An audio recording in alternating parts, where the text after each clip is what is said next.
I'm Primal Piggy. Thank you for joining me for another BDSM United podcast. This is our new and updated, totally revised slave training program. This has been one of the hottest topics with our podcast by far so far. And so we definitely wanted to revisit it with new material and just kind of freshen it up and actually add, there's a lot of new stuff that focuses more on the mind than was previously included. We think that this process of slave training is super important. That even though there is some level of trauma involved in training, just at the level of changing someone's nature and their will and breaking them in or breaking them and molding them and shaping them into the slave that you enjoy and you desire. If you skip the training process, even though you'll come to similar results in the end, there's a lot more trauma involved for both of you in the process, especially when you don't know exactly or don't have a plan for how to communicate what you expect, and your submissive doesn't know how to accomplish what you expect or what you expect along the way, and they just kind of wing it with on-the-job training. It's really going to be really traumatic for them. It's the difference between throwing someone out of a boat into the ocean to teach them how to swim rather than just giving them swimming lessons. Previously, we looked at the who of the submissive involved, and let's briefly focus on this podcast on the dominant within slave training. It's very important for a dominant who intends to be part of a dynamic to embrace his or her dominant nature. The dominant's own comfort level in exercising dominance will feed the submissive nature of the submissive, and ultimately, through the submissive's heightened submission, encourage the dominant's natural ability to dominate. So it's as you exert your dominance, it will heighten submission, which will in turn feed back to you and heighten your dominance. Thus, the cup empties, it refills itself. Tip the balance too far, and one cup gets too full while the other finally empties. Make no mistake about it. As the dominant, you must also demonstrate that you are indeed the leader. You must show that you can both dominate and control the situation as well as the submissive, all while demonstrating experience, knowledge, wisdom, and patience with the submissive. If you don't appear to be in control of every aspect of yourself, the submissive, and the situation, you likely will not earn the submissive's respect. Without that, a protocol dynamic becomes nothing more than role play. If you can, you will find a relationship dynamic that is far more psychologically and emotionally fulfilling than anything you have likely experienced before. In simple terms, whether teaching someone from the beginning or practicing a day to day routine in an established relationship, you need to establish in the submissive's mind a mixture of reverential fear and blind obedience, fear of the drill sergeant, blind faith in the clergy, as well as a desire to be found pleasing and desirable to the dominant. It's not uncommon to find yourself seen as all of these things to the submissive. You should be the center of that submissive's universe during periods of training. In such a dynamic, there's such a thing as a healthy level of, like I said, reverential fear mixed with many other emotions that drive the submissive to want and to try their best to be obedient, even when they don't understand their own feelings on what is being asked of them. The process of training a submissive is very much like that of a new recruit and the drill sergeant. We make a lot of military references because BDSM includes a lot of military hierarchy. It always has included that. It's always been a part of BDSM and of the power exchange dynamic. The dominant should have a good working knowledge of what mental and psychological goals are to be achieved.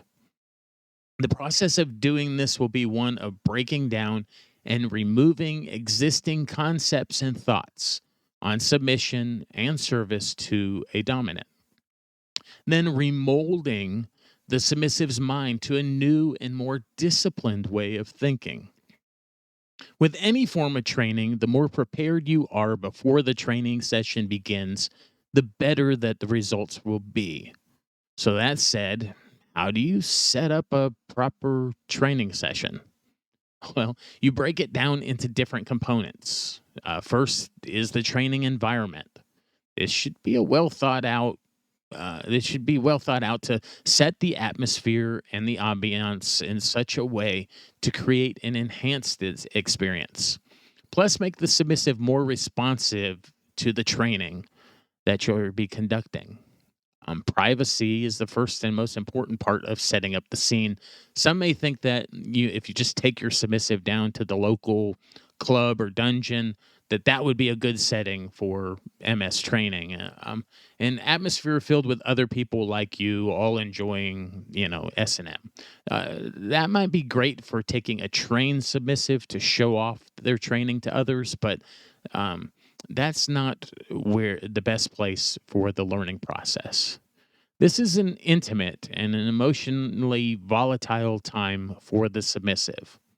Often the greatest joy is the pride you see in them, and their greatest fear is your disappointment in their public failure. So even if you don't have fancy dungeon furniture or tortured submissives crying out in the background, some well placed candles and a good choice of mood music can do just as well. The important part is establishing an intimate mental connection with the submissive, centering the submissive's reality to your voice and touch will help them reach a mental place where they can lose themselves in your gaze alone. Their rest should be simple ambience that will fade into the background of your training session as it begins. Next, you want to ensure that you present yourself as the dominant. Consistency is always key. You want to make sure that you are always consistently dominant and that in everything they are consistently submissive. Present yourself clearly as the one in control of the training session and the submissive. The question of who is the boss should not even enter their mind from the first moment of the training session. To do this, you must be prepared and know what is your hope to accomplish during the session. It's not necessary. While you may get some feedback from them, it isn't the time for lots of discussion as a give and take. It would be more of a time of lecture, not so much a time of discussion. You must know what the typical responses to your guidance will be, both good and bad, and have the answers to the submissive's questions. There are some times you can say, I don't know, but I will find out. However, there's a great deal more that you better know the answer to if you want to earn the submissive's trust. Don't be afraid to write up an outline for yourself so you know the important points that you want to achieve. Don't forget to don't be afraid to plan. Planning is a good thing. Something that's spontaneous can sometimes feel passionate, but oftentimes in a training, you definitely want to have planning involved. Actually, with this podcast, I write up quite extensive notes. Sometimes it may feel or sound like I'm reading to you, but ultimately, I'm just trying to be really prepared because I want to have the best product that I can give you. And so that's based on me being a good dominant in my relationship as well. I want to be prepared. I want to be the best that I can be. I want to master myself, and through mastering myself, I can help master you. And then I can give this somewhat of a master class feel. So don't be afraid to write up an outline for yourself so you know the important parts you want to achieve and what you don't want to forget to say in the process. That's an important thing for me here. I don't want to, there's things I want to say and I don't want to forget them. So I write them in notes. Next, you want to appear to be the one in charge physically. Your body language, your dress, your mannerisms, your speech patterns, your tone, and mental confidence all play into this. Now, there's no need to dress up in costumes or leather or anything else extreme to accomplish this. If you have leather or like to wear leather, that's fine. Um, it's how you carry yourself, not what you wear, or if you strut around carrying a crop.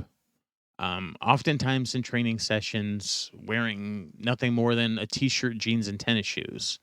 Yet at no point in the process should the submissive ever question who is in charge or doubt your dominance over them. Be confident and secure, always sure of what you aim to accomplish in the session. Speak clearly, succinctly, and stay focused. Most importantly, speak. A good dominant in a training session will be talking through most of the session. And like I said, you'll be talking through it, but not necessarily discussing. The submissive shouldn't, it may have some questions, but they shouldn't have, lots of questions. And you should be able to communicate what you desire to them. You should be a good dominant in a training session will be talking through most of the session. Silence lends to a lack of confidence and uncertainty. You don't want the submissive's mind to wander or become confused because you fell silent. They will do just that if you're not articulating what you want them to be focused on or doing at that moment. Silence should be deliberate and with an expected result, not awkward. Lastly, you want to prepare the submissive for what's to come. You don't want to leave any detail unattended or assumed. You want to instruct the submissive down to the smallest detail on what is expected of them. You may want to tell the submissive what or how to dress when they arrive at the appointed place and time, how to address you, how to speak or not to speak. They should have a very clear expectation of what will happen. You oftentimes need to tell them what they should be thinking, what they should be mindful of, what they should be focusing on, and you should tell them how they are to respond to your instructions. Likewise, they should understand the ramifications of not complying unquestioningly 100% at all times with your instructions. Now, don't rule out a dominant training program either. Um, this podcast series, for instance, is an example of dominant training.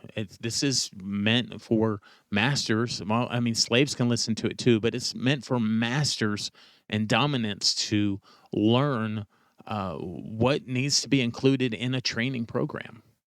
No one walks in the door, dominants included, with magic knowledge of all things. And a dominant that is new to protocol will definitely need to learn how to practice his or her end of it as well. I'm Primal Picky. You can find me on Facebook at The Primal Picky. It's all one word. You can also find me at Whips, Chains, and Duct Tape. There's we've been doing this since 2012, so there are hundreds of educational resources there that you can search, maybe through keyword search through the archives of that page. You can find that at WCDT on Facebook. You can also find our resources, including videos of these podcasts being recorded that are on YouTube. You can find those links at bdsmunited.com. If you've been listening on your favorite platform, please connect with us through a like, a subscribe, a follow, a thumbs up. A review would be really nice if you're listening on Apple, because they have, if you could rate us 1 through 5, whatever your feelings are, just tell us. We'd like to know. It's a good way for you to connect with us because we read those things, but it also allows other adults to connect with these BDSM educational resources. When people are educated in our lifestyle, it's good for our entire BDSM community. So thank you for playing your part in that process of educating people. It's been a joy talking to you today, and I will talk to you again soon.